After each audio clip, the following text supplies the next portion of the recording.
ఇంట్లో కూర్చుని ఇంగ్లీష్ నేర్చుకోవాలనుకుంటున్నారా? అయితే వెంటనే మా స్పోకెన్ ఇంగ్లీష్ క్లాసెస్‌కి కాల్ చేయండి. నమస్తే రమ్మగారు. నమస్తే జయ. రమ్మగారు, దెయ్యాల కథలు ఏదైనా ఉంటే చెప్పండండి. భూత వైద్యం కథ చెప్తాం. దెయ్యాలు కదా? దెయ్యాలకి భూత వైద్యమా? భూత వైద్యం అంటే ఇప్పుడు దయ్యాల్ని పోగొట్టేవాడిని భూత వైద్యుడు అంటారు. అవును, తెలుసు రమ్మగారు. తెలుసు కదా నీకు. దయ్యం వైద్యం ఉండదు. దయ్యము, భూతము, పిశాచి, యక్షిణి అన్నిటికీ భూత వైద్యుడే. అన్ని ఒక కోకే చెందినయా? అన్ని ఎంబీబీఎస్. అన్ని MBBS. ఒక ఎంబీబీఎస్ఏ వీటన్నిటికీ. ఓకే, ఒకడే డాక్టరు అంతే. అందుకని భూత వైద్యుడు అంటారు. దాని పేరే అది. కానీ మనుషులకి దెయ్యాలు పట్టినా కూడా వాడే ట్రీట్ చేస్తాడు. మనుషులకు దయ్యాలు పట్టినా ట్రీట్ చేస్తాడు, పిశాచాలు పట్టినా, యక్షులు పట్టినా వాడే. వాడే. ఓకే, ఒక డాక్టరే అన్నిటికీ. భూత దాని పేరే తెలుగులో ఉన్న పదం అమ్మా. భూత డాక్టర్ పేరు ఎత్తడం ఎందుకంటే మనం వాళ్ళని ఏమిటో చేయటల్లా మనం. అదే ఈ వైద్యుడి పదానికి ఎగ్జాక్ట్ వర్డ్ డాక్టరే కదా ఇంగ్లీష్ లో, అందుకని అదే చెప్పుకుంటాం, భూతాల డాక్టర్. ఒక పల్లెటూరులో కాంతయ్య అని ఒక అమాయకుడు ఒకడు ఉండేవాడు. వాడు అంత చురుకైన వాడు కాదు. చిన్నగా వ్యాపారం, తినుబండారాల వ్యాపారం చేసుకునేవాడు. ఆ రోజుల్లో ఒక ఊరి నుంచి ఒక ఊరికి నడిచిపోవాలి అమ్మకాలకి. ఏదైనా అమ్మకాలకైనా కొనుబళ్ళకైనా మనం ప్రయాణం చేసి వెళ్ళాలి. కొండలు మిట్టలు ఏవో అడవులు, చిన్న చిన్నవి చిట్టడవులు అలాంటివి ఉండేవి. కొంత గ్యాపు ఆ ఊరికి ఊరికి మధ్యలో కొంత నిర్జనమైన ప్రదేశాలు, జనాలు లేకుండా ఉండేవి. అటువంటివి ఉండేవి ఆ కాలంలో. మనకు తెలిసి కూడా ఉండేవి. అవునండి. మనం ఈ కుకట్పల్లి నుంచి బిహెచ్ఈలో అక్కయ్య వాళ్ళు ఉండే రోజుల్లో, మా జయక వాళ్ళు బిహెచ్ఈలో ఉండే రోజుల్లో కుకట్పల్లి దాకా సుమారుగా ఉండి, కుకట్పల్లి నుంచి ఖాళీగా ఉండే ప్లేసులు ఎన్ని సంవత్సరాలు చూసామో మేము. ఎంత బిక్కామయంగా ఉండేదో రోడ్డు. ఎర్రమట్టి రాసులు, ఎర్రగా మట్టి, ఒక్క పిట్ట పురుగు లేకుండా నిర్జనమైన ప్రదేశంగా కనపడేది. నేనే చూశాను. ఈ 25 ఏళ్ళు 30 ఏళ్ళ నుంచి, 30 ఏళ్ళ నాడు కూడా ఇలాగే ఉండేది. 25 ఏళ్ళ నుంచి అట్లా అట్లా అట్లా అట్లా కుకట్పల్లి హౌసింగ్ బోర్డు మనం చూసాకే పెరిగింది కదా జయ. నేను చూసేప్పటికి కొంచెం ఫుల్ అయింది. మాకు తెలిసే నాటికే ముందు కుకట్పల్లి, నేను కుకట్పల్లి ముందు కదా హైదరాబాద్. అవును, కుకట్పల్లిలో నేను వర్క్ చేసే నాటికి కుకట్పల్లి ఒకటి హౌసింగ్ బోర్డు అప్పుడప్పుడే డెవలప్ అవుతోంది. మెల్లిగా ఒక్కొక్కటి ఒక్కో వెంచర్ పడ్డాయా. వివేకానంద నగర్లో కొంచెమే ఇళ్ళు ఉండేవి అప్పుడు. ఓకే, ఇప్పుడు మొత్తం వచ్చేసింది. మన ఊళ్ళ మధ్యలో కూడా, మనకు కూడా అది ఓకే, మన ఊళ్ళ మధ్యలో కూడా అలాగే. అసలు రోడ్డు మీద ఒక్క ఇల్లు లేకుండా ఉండే చోట ఇప్పుడు ఎన్ని ఇళ్ళు వచ్చినాయో. అవును అవును, ప్రపంచం మారిపోతుంది. పాతకాలం అట్లా ఉండేది. అయితే ఈ కాంత ఏం చేసేవాడు, ఇంటి దగ్గర తినుబండారాలు అవి ఇవి చేయించుకుని, అప్పచ్చులు, చెక్కలు, చేగోడీలు, మనకు కూడా తెలుసు చేగోడీలు తెచ్చేవాళ్ళు. ఇవన్నీ పుచ్చుకుని రెండో ఊరు, ఇంకో ఊరికి వెళ్ళి 2-3 ఊళ్ళకి వెళ్ళి అమ్ముకొచ్చుకునేవాడు. బతికేవాడు సంపాదనతో కుటుంబం.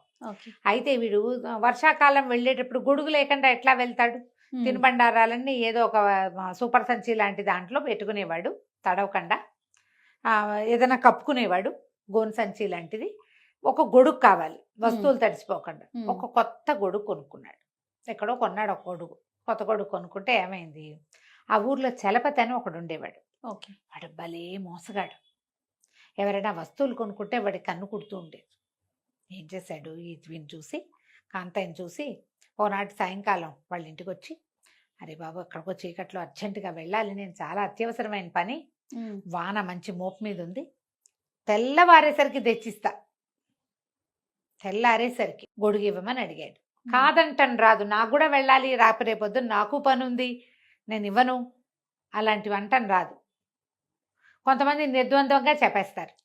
కొంతమంది రేపు మాపు అంటారు. మా ఆవిడ ఒప్పుకోదు, మా అమ్మ ఒప్పుకోదని ఎవరి మీదైనా పెడతారు. వీడికి ఏది రాదు, గొడుగు ఇచ్చేసాడు. ఆ చలపతి 10 రోజుల దాకా కనపడలా.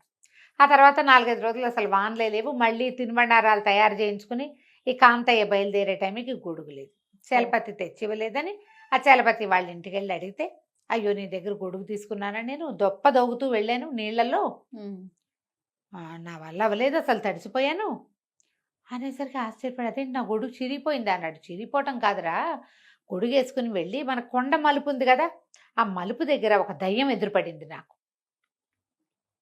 అత్తేరి నేను వానకి తడుస్తుంటే నువ్వు గొడుగేసులో వెళ్తావా, గొడుగేసుకుని ఆ గొడుగు ఇచ్చేయమని లాక్కుందంటే నేను లబలబలాడుతూ బతిమలాడాను. నాది కాదేమ్మా, ఇది కాంత, ఇది రేపొద్దున వాడికి నేను సమాధానం చెప్పాలి, పాపం కష్టపడి పని చేసుకునేవాడు, వాడు ఒప్పుకోడు, మళ్ళీ వాడికి డబ్బులు నేను ఇవ్వాల్సి వస్తుంది అంటే, అది దయ్యం ఇంత ఎత్తున లేచింది నా మీద అత్తేరి మధ్యలో వాడెవడు నువ్వెవడు, నాకు నచ్చింది గొడుగు నాకు ఇచ్చేసావు అంతే. ఓవేళ అంతేగా కాంతయ్య గనక నిన్ను బలవంత పెడితే చివర మర్రి చెట్టు ఉంది కదా దాని త్వరలో ఊదెళ్ళిపో, కాంతయ్య నన్ను హడావిడి పెడుతున్నాడు కొడుకు కోసం అని, వాడి సంగతి నేను చూస్తా అన్నది.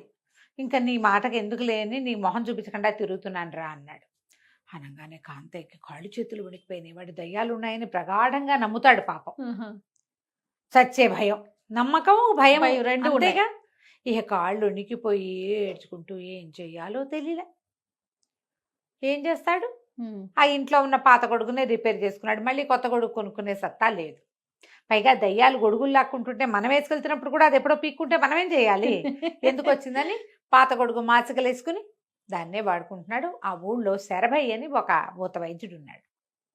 భూత వైద్యం పేరుతో పొట్టు పోసుకుంటూ ఉంటాడు. ఓనాడు వీడు ఆ ఊరు నుంచి ఏదో సామాన్లు మోసుకొని తెచ్చుకుంటుంటే ముందు ముడి సరుకు కావాలిగా. శరభయ్య కూడా వస్తున్నాడు పట్నం నుంచి. ఇద్దరు నడిచేస్తుంటే, ఎరా వానాకాలం ఓ గొడుగైనా చేత్తో పుచ్చుకు తిరగట్లేదంటే, ఆ గొడుగు తేకేం బాబయ్య కొన్నాను, అదేమో ఇటు అయిపోయింది, దయ్యం లాక్కుపోయింటే పాపం చలపతి మాత్రం ఏం చేస్తాడంటే ఈయనకు ఆశ్చర్యం. దయ్యానికి గొడుగేమిటి, వీడి పొందా, దయ్యానికి శరీరమే ఉండదు, అదే అది వానకి తడవటం ఏమిటి, గొడుగు లాక్కోవటం ఏమిటి, నమ్మలేదు. నమ్మక చలపతి ఒట్టి వెధవా, వీడికి ఏదో టోకరా వేశాడు.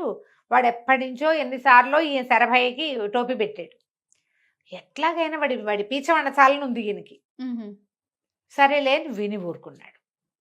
కొద్ది రోజులు గడిచినాయి. ఓ రోజు ఈ కాంతయ్య వెళ్తుంటే దూరం నుంచి ఎవరో గొడుగేసుకుని వస్తూ కనపడ్డారు. కనపడి తీరా దగ్గరకు చూస్తే చలపతే. అటు ఇటు ఎవరు లేరు, మనుషులు లేరు రోడ్డు మీద. చలపతి కంగారు పడి కాంతయ్యనాడు, అదేమిటి ఇది నా గొడుగే కదా, దాని మీద అచ్చున్నది గుర్తుంది వీడికి, ఏం బొమ్మ ఉందో ఆ బొమ్మ కనపడుతోంది. కనపడంగానే, ఏ చలపతి దయ్యం తీసుకుందన్నావు కదా గొడుగు, ఇది నా గొడుగే కదా అనగానే చలపతి వెంటనే తమాయించుకుని గుడ్లురుగుతూ, ఏంట్రా నేను చలపతిని కాదు, చలపతి దగ్గర గొడుగు తీసుకున్న దయ్యాన్ని మింగేస్తాను నేను అనగానే లగేస్తాడు కాంతయ్య. భయం వేసింది వాడికి. చలపతి దగ్గర గొడుగు లాక్కున్న దయ్యమే అంటే అదే కదా, చలపతి వేషంలో తిరుగుతోంది అది. ఇంకేముంది, పరిగెత్తాడు. పరిగెత్తేసరికల్లా అటువైపు నుంచి శరభయ్య గారు నడుచుకుంటూ వస్తున్నాడు. నడుచుకుంటూ వస్తుండేసరికల్లా వీడు పోయి వాడిని ఆయన గుద్దుకున్నాడు. ఏమిట్రా కంగారు, ఎందుకురా సామాన్లన్నీ పడేసుకుంటూ అట్ట మీద పడతావేమిట్రా, కళ్ళు మీద కనకుండా అని నేను కేకలేస్తే వీడన్నాడు, కాంతయ్య బాబయ్య నేను మీకు చెప్పలేదా, చలపతి దగ్గర నుంచి దయ్యం లాక్కుంది గొడుగని, అదిగోనండి కనపడుతుంది అన్నాడు. దూరంగా నడిచిపోతున్న చలపతిని చూసేసరికల్లా పట్టుకోవాడు అంతు చూస్తాను నేను అన్నాడు.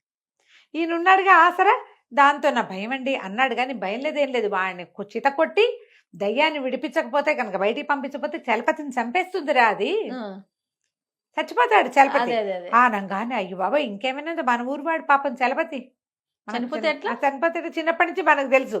వీడు పరిగెత్తి ఆగు ఆగు అనేసరికల్లా వెనక్కి తిరిగి చూడంగానే శరభయ్య కాంతయ్య ఇద్దరు కనపడేసరికి చలపతికి అయిపోయింది మన తాషా మార్బా మోగబోతోందని పరిగెత్తాడు. శక్తి కొద్ది పరిగెత్తాడు కానీ వీళ్ళు ఊరుకోలే.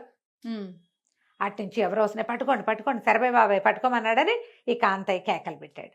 అవతల నుంచి గొడగడ బుడ్డాళ్ళు ఎవరో ఉంటారు కదా గొడ్లు కాసేవాళ్ళు, వాళ్ళెవరో ఆ పక్క నుంచి వేసుకుని దూరం అన్ని పక్కల నుంచి వాటేసుకుని ఆపేశారు.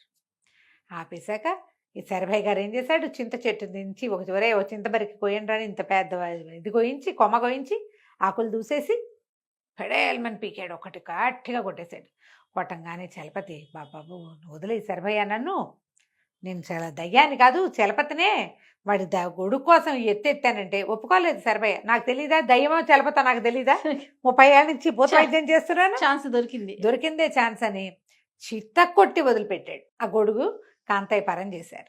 చావు దెబ్బలు తిన్నాడు. గొడుగు ఇచ్చేసి నువ్వు వెళ్ళిపోమన్నారు. ఈయన చావు దెబ్బలు తిన్నాడు.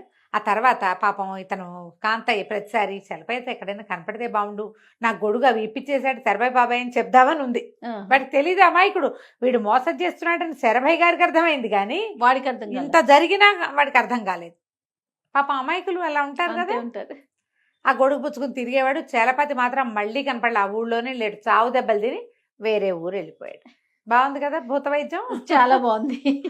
3 దయ్యాలు పట్టటము అవన్నీ కూడా ఇలాంటివే ఉంటాయి జయ. మోసం లేకపోతే వాళ్ళకి ఏదైనా మానసికమైన సమస్య, మానసిక రుగ్మతలు అవును. లోబడిపోతారు. ఉమ్. మనసు గట్టిగా ఉంటే మనకి గాల్లో ఏవో తిరుగుతాయి, అందులో అనుమానం ఏం లేదు. మనం బలహీనమైన మనసు ఉంటేనే మనం వాటికి లొంగుతాం. ఉమ్. కొంత మన పైత్యం మనం విన్నవన్నీ ఉంటాయి మన బుర్రలో. అవును. ఆ ఏదో కనపడుతుంది దాన్ని అది ఇదేనని మన బ్రెయిన్ మనని నమ్మిస్తుంది. చివరికి ఇదిగో ఇలా అవుతుంది. కంచికి మనం ఇంటికి. బాగుంది రమ్య గారు. నమస్తే. నమస్తే.